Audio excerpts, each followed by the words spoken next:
इस कहानी की शुरुआत में कभी ये दिखाया जाता है कि ये शख्स कनाडा में रहता है और इसका नाम पाई पटेल है और उससे मिलने एक राइटर वहां आता है जो पिछले 2 सालों से एक किताब लिख रहा था, मगर 2 साल गुजरने के बाद उसे पता चला कि उसकी स्टोरी बकवास है और वो सब कुछ फाड़ के फेंक देता है। अब पाई पटेल के अंकल उसे पाई पटेल के पास ये कहकर भेजते हैं, पाई पटेल के पास एक दिलचस्प स्टोरी। पाई पटेल कहता है, हाँ मैं तुम्हें अपनी कहानी सुना सकता हूँ। वैसे भी मैंने काफी अरसे से रिचर्ड पार्कर के बारे में बात नहीं की। और अब फ्लैशबैक में जाकर कहानी की शुरुआत होती है। अब पाई पटेल के बचपन को दिखाया जाता है जब उसका नाम पिस्सन पटेल। ये नाम एक स्विमिंग पूल के नाम पर इसका रखा, लेकिन स्कूल में इस नाम से सभी बच्चे उससे चिढ़ाते और अब पिस्सन पटेल अपना नाम तब्दील कर पाई रख देता है और वह पाई के नाम से ही जाना जाता है। पाई बचपन में पौंडीचेरी रहते थे और उसका जन्म एक हिंदू फैमिली में हुआ था, मगर पाई सभी धर्मों को मानता था, हिंदू, क्रिश्चियनिटी, इस्लाम। पाई नमाज भी पढ़ता और मंदिर भी जाता। इन सभी चीजों में पाई की माँ उसे हर वक्त सपोर्ट करती और ये कहती ये अपने सवालों के जवाब ढूंढ रहा है और उसे एक दिन इनके सवालों का जवाब जरूर मिलेगा। हालांकि इन चीजों में पाई के फादर उसे सपोर्ट बिल्कुल भी नहीं करते। यहाँ पौंडीचेरी में पाई के फादर का एक जू है,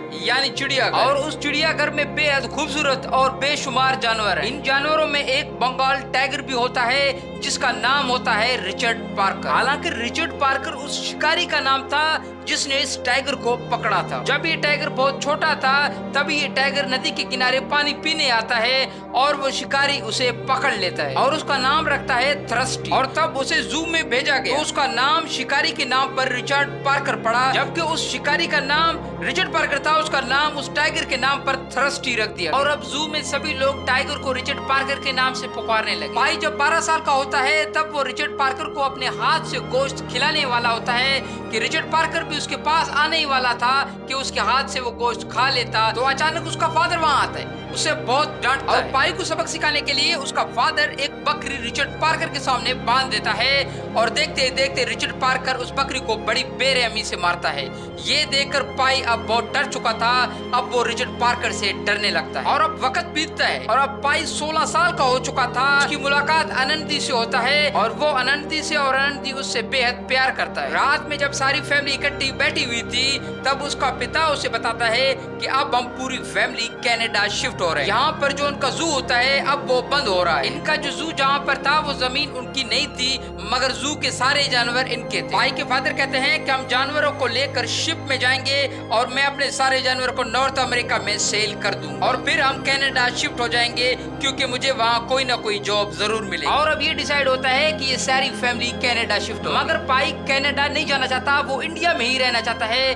लेकिन पाई की उम्र अब इतनी नहीं थी कि उसकी बात सुनी जाए। और कनाडा जाने से पहले पाई अनंती से मिलता है और उसके बाद ये दिखाया जाता है कि अब ये सारी फैमिली शिप में होती है और शिप में सिर्फ खाना गोश्त ही मिल रहा था, इसलिए अब पाई के फादर वहाँ शोर शराबा करते हैं। और अब ये दिखाया जाता है कि शिप एक विशाल समुद्र के बीच होती है और फिर वहाँ एक भयानक तूफान आता है, मगर उस वक्त पाई गैलरी पर होता है और पाई की पूरी फैमिली अपने अपने रूम में होती है। इसके बाद ये दिखाया जाता है कि शिप डूब रहा होता है। उस दौरान एक क्रू मेंबर पाई को एक सेफ्टी बोट में फेंक देता है और उसे कहता है कि तुम चले जाओ, मगर पाई अपनी फैमिली के लिए बेहद परेशान। और जब पाई सेफ्टी बोट में था तभी ऊपर से एक ज़ेब्रा उसके बोट में गिर जाता है। वजन ज्यादा होने पर बोट की रस्सी टूट जाती है और वो नीचे समुद्र में जा गिरता है। और इस सेफ्टी बोट में सिर्फ ज़ेब्रा और पाई होते हैं। तूफान भयानक है और समुद्र की खौफनाक लहरें। अब पाई को नजर आता है कि कोई इंसान तैर रहा है। पाई को लगता है कि वो इंसान ही है। वो उसे बचाने की कोशिश करता है, वो एक ट्यूब उसकी तरफ फेंक देता है और जब वो करीब आता है तो पाई देखता है कि वो रिचर्ड पार्कर ही होता है। अब पाई कोशिश करता है कि रिचर्ड पार्कर उसकी बोट पर सवार ना हो जाए, मगर समुद्र की बड़ी लहरों की वजह से रिचर्ड पार्कर अब बोट पे सवार हो जाता है, जिसे देखकर अब पाई नीचे समुद्र पे कूद जाता है। और पाई देर तक पानी में नहीं रह पाता,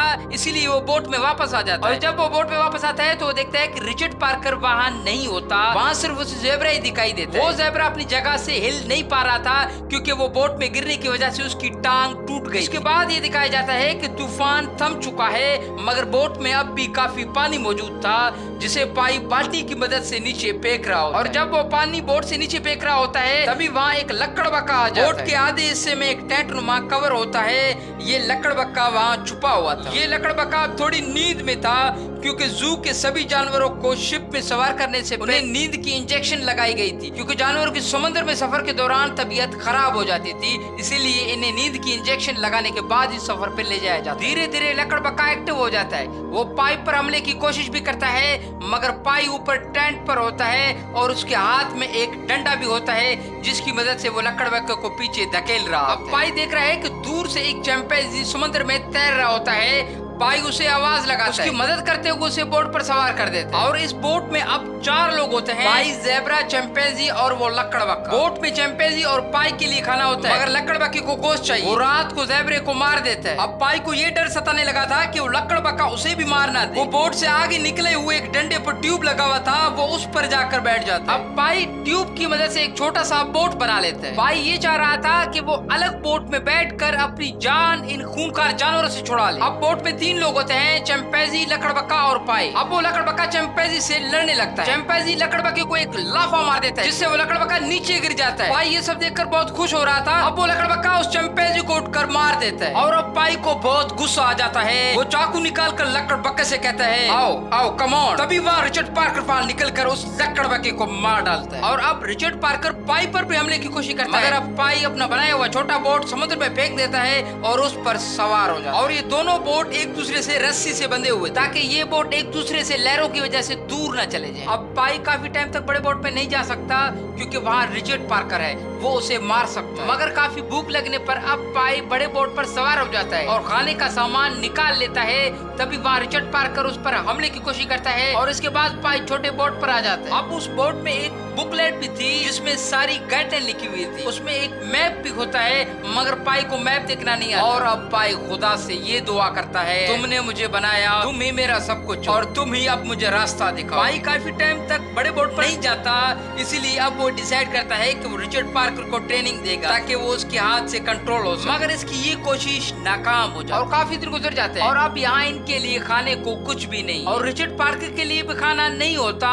जरूरी बात तो ये है कि अब रिचर्ड पार्कर के लिए पीने के लिए पानी भी नहीं है। पाई उसकी मदद करता है, उसे बाल्टीन में पानी देता रहता है और सीटी की मदद से उससे बात करने की कोशिश करता है, मगर रिचर्ड पार्कर अब भी एग्रेसिव ही होता है। पाई मछली पकड़ने की एक नाकाम कोशिश भी करता है। पाई ये सोच रहा था कि रिचर्ड पार्कर जब ज्यादा भूखा होगा तभी वो शायद पानी में कूद जाए, उस वक्त मैं बड़े बोट पर सवार हो जाऊंगा और बाद में उसे बड़े बोट पर चढ़ने नहीं दूंगा। और अब ऐसे ही होता है, रिचर्ड पार्कर पानी में कूद जाता है, पाई बड़े बोट में सवार हो जाता है। अब रिचर्ड पार्कर बहुत कोशिश करता है कि वापस बोट पर आ जाए। बोट साइडों से काफी बुलंद था, इसलिए वो ऊपर नहीं आ पा रहा। भाई वो छोटा बोट भी ऊपर खींच लेता है और अब वो कुल्हाड़ी निकाल लेता है। अब वो रिचर्ड पार्कर को मारने ही वाला होता है कि वो रुक जाए। भाई सोचता है कि ये मैं क्या कर रहा हूँ। तभी वो अपना छोटा बोट समुद्र में फेंक देता है। अब लकड़ी की मदद से अब पाई रिचर्ड पार्कर को बड़े बोट पर सवार कराता है और खुद जाके छोटे बोट में बैठ जाता है। मगर रिचर्ड पार्कर अब भी काफी भूखा था। अब पाई को एक बड़ी मछली मिलता है, कोलेडे की मदद से उसे मारता है और फिर काफी रोता भी है, क्योंकि सभी जानवरों से वो प्यार करता था,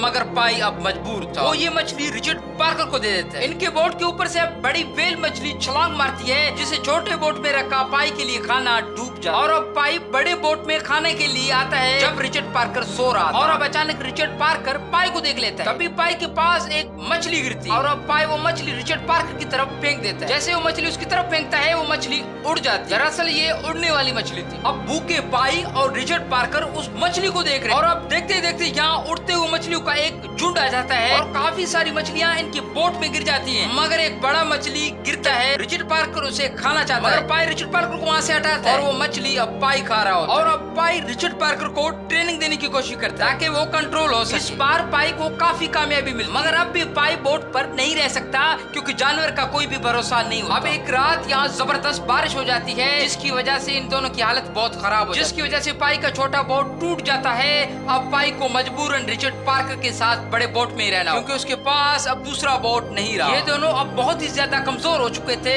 अब रिचर्ड पार्कर अपनी जगह से हिल भी नहीं पा रहा और अब पाई उसके पास जाता है, उसका सर अपनी गोद में रख देता है और बहुत रोता है। तो रिचर्ड पार्कर से कहता है, अब शायद हम बहुत जल्द मरने वाले, मगर इनके नसीब में कुछ और ही लिखा था। अगली सुबह जब इनकी आंखें खुलती हैं, तो वो लोग देखते हैं बोट एक आइलैंड के किनारे मौजूद। पाई उस टापू पर उतरकर आगे की तरफ जाता है और वो वहाँ देखता है कि यहाँ बेशुमार नेवले होते हैं। पाई अब यहाँ एक एक छोटे से झील में जाकर नहाता है। तभी वहाँ रिचर्ड पार्कर भी पहुंच जाता है, जो वहाँ मौजूद नेवले को खाता है और अपना पेट भर लेता है। पाई रात में दरख्त पर सोने के लिए इंतजाम कर रहा होता है। अब पाई ये देखता है कि सारे के सारे नेवले डर कर दरख्त पर चढ़ रहे हैं और रिचर्ड पार्कर भी भाग कर वापस बोट में जा रहा होता है। पाई को ये सब देखकर समझ नहीं आ रहा और जब रात होती, पाई जब नीचे देखता है तो पानी में सभी मछलियाँ मरी हुई। पाई अपने ऊपर लगे एक फल को तोड़ता है, उसमें उसे इंसानों का दांत लगा नजर आ जाता है। अब पाई ये समझ चुका था, ये आइलैंड एक आदमखोर आइलैंड, जिसकी वजह से सारे नेवले भाग रहे थे और रिचर्ड पार्कर, पाई अगर यहाँ कुछ देर और रहता तो उसकी जान जा सकती थी।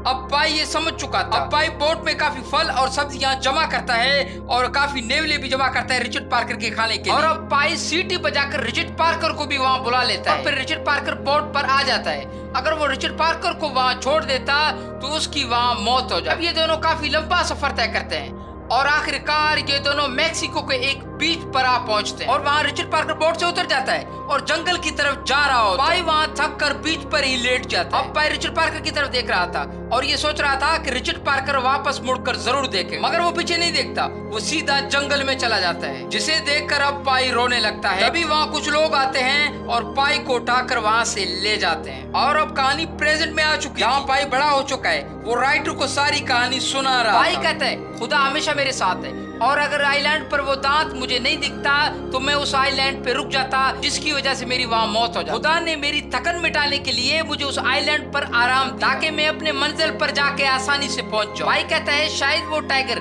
रिचर्ड पार्कर अगर नहीं होता तो मैं आज जिंदा नहीं होता। अब वो राइटर पाई से कहता है क्या ये स्टोरी मुझे आप लिखने देंगे? भाई कहता है हाँ जरूर। और इसी के साथ इस मूवी का दी एंड हो जाता है। आपको इसकी एक्सप्लेनेशन कैसी लगी कमेंट में जरूर बताएं। हमारे चैनल को सब्सक्राइब जरूर करें। आपका बहुत बहुत शुक्रिया।